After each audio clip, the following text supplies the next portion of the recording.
Some bonds between humans and their cats go beyond normal. In the small town of Windsor, Ontario, an amazing story of a woman and her beloved cat was about to unfold, one that would show everyone who saw it the deep connection that can exist between different species and the lasting power of love that doesn't fade with time. It was a quiet afternoon in Windsor, Ontario, when Sophie Lane's life changed forever. Sophie had lived most of her adult life in that peaceful Canadian town, working as a librarian at the Windsor Public Library. She loved the steady rhythm of the seasons, the parks along the Detroit River, and the cozy coffee shops all around downtown. She would often walk through Jackson Park, looking at the bright tulips in spring and the soft sound of falling leaves in fall. But most of all, she had loved her cat, Julio. Sophie first met Julio 12 years earlier, on a bright spring morning filled with the smell of fresh flowers and the happy sounds of birds. Her best friend Laura had made her visit the Windsor-Essex County Humane Society just to look around. Sophie hadn't planned to get a pet that day, but fate had other plans. Inside the shelter, curled up in a small basket tucked away in a corner, was a tiny striped kitten with bright golden eyes and a curious spark in his movements. The moment their eyes met, something inside Sophie changed. She reached into the basket, and the kitten right away climbed into her arms, purring so loudly it made the shelter workers laugh.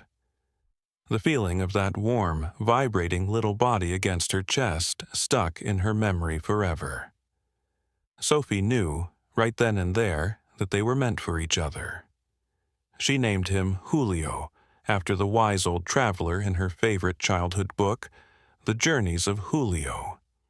Over the years, Julio became Sophie's closest friend. He would wait for her by the window every evening, watching for her car with steady patience. He would greet her at the door, moving around her legs and making happy sounds.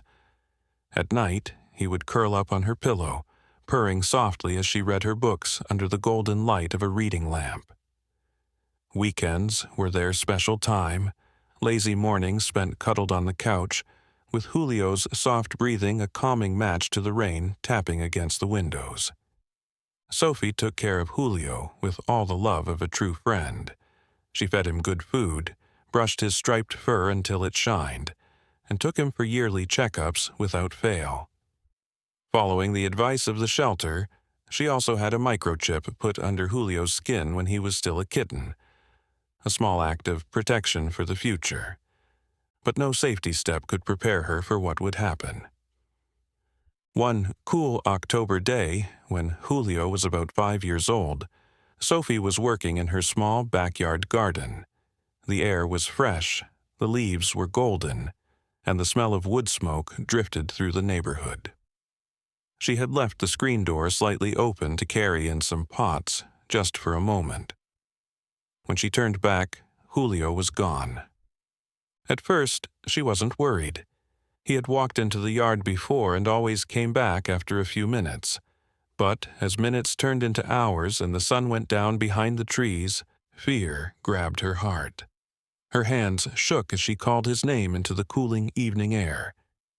She searched every alley, every street, calling his name until her voice cracked. She put up posters on telephone poles, handed out flyers, and visited every shelter within 50 miles. She told the Windsor-Essex County Humane Society and kept her microchip information updated carefully in case someone ever scanned him. Weeks became months. Sophie refused to give up. Each night she left a small dish of food outside her door. Each morning she checked shelters and online listings, but there was never a sign of Julio. The sight of the untouched food in the morning broke her heart all over again each day. The first Christmas without him was awful. She placed a small ornament with his name on the tree, a tiny silver bell tied with a blue ribbon, and cried herself to sleep under the blinking lights. Friends tried to help her, saying she should get another cat, but Sophie couldn't bring herself to replace him. Years passed. The pain lessened, but never went away. She moved to a new house closer to the city center, but kept her old phone number working. A small part of her, weak but stubborn, still believed Julio might come back someday. Sometimes, on rainy nights, she would dream of him showing up on her doorstep, wet but alive, and she would wake with tears in her eyes. Then, 7 years later, on a gray March morning, Sophie's phone rang. The voice on the other end was from the Windsor-Essex County Humane Society. They had found a cat, an old striped cat, beaten up and skinny, picked up wandering near an empty lot on the edge of town. The workers had thought he was just another nameless stray until they scanned his microchip. And there it was, Julio, listed under Sophie Lane's name and still linked to her old working phone number. Sophie froze. Tears filled her eyes. Could it really be true? After 7 long years?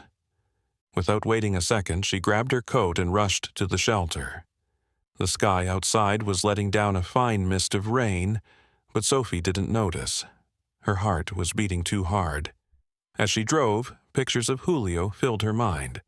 The playful kitten, the loyal friend, the small body curled against hers at night. At the shelter, they led her to a small, quiet room. Inside a cage, curled up in a tight ball, lay a weak, striped cat. Sorry for the interruption. Before we continue with the story, I kindly ask you to like the video and subscribe to this channel. It is very important for us. Thank you very much.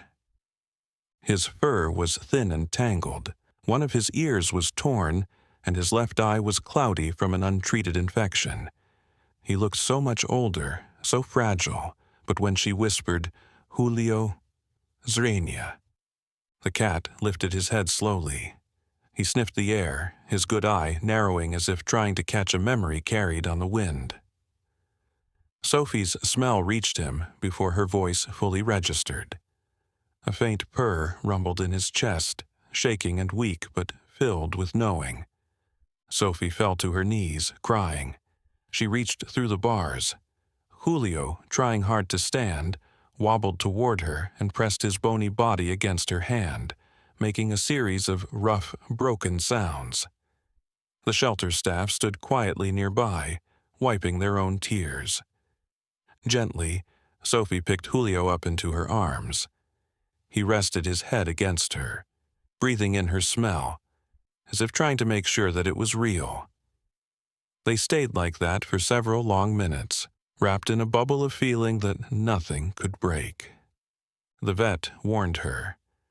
Julio was very weak. He was badly underfed, had serious tooth problems, ongoing infections, and would likely need surgery for his eye. He would need lots of care and might not have much time left. But Sophie didn't hesitate. "I'll do whatever it takes," she said simply. She filled out the paperwork with shaking hands. Julio was going home. At her home, Sophie had made a nice corner with a soft bed, a warming pad, and even the old toys she had carefully kept all these years.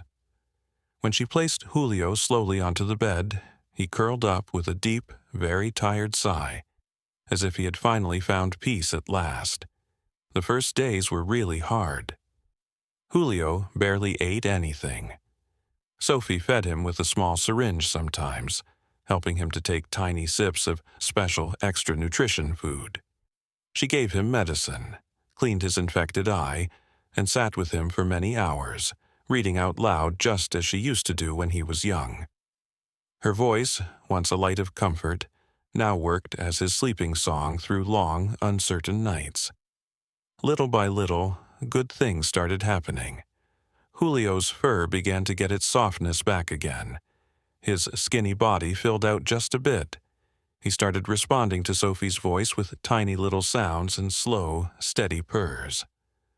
One afternoon, she shook a crinkly toy ball she had kept all those years, and Julio's ears moved slightly. With much effort, he batted at it, showing a small flash of his old playful spirit coming through. But the marks of his long, hard journey remained. Loud noises made him jump and hide under the couch quickly. Sudden movement startled him badly. Sophie learned to move very gently, speak extra softly, and give him endless patience. She put small nightlights all around the house to stop shadows from scaring him in the darkness. In those early weeks, Julio followed her absolutely everywhere. When she cooked, he sat right by her feet, his presence like a quiet prayer. When she read books, he lay pressed against her side closely. Even when sleeping, he would wake up and check if she was still nearby, feeling safe only when he could touch her hand or her clothes. His need for her was a deep, desperate thing, and Sophie gave him all the reassurance he needed so much. Just when everything seemed to be getting better, a small, unexpected thing shook their fragile new peace. One afternoon, as Sophie cleaned around the kitchen, Julio let out a sharp cry and fell down. His body shook violently, with foam appearing at the corners of his little mouth. "Julio!" Sophie dropped the kitchen cloth and rushed to his side quickly. "What's happening to you?" Her hands trembled as she reached down for him.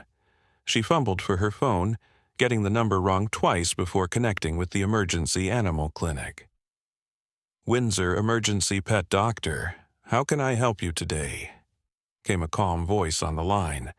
"My cat—" Sophie's voice broke with fear.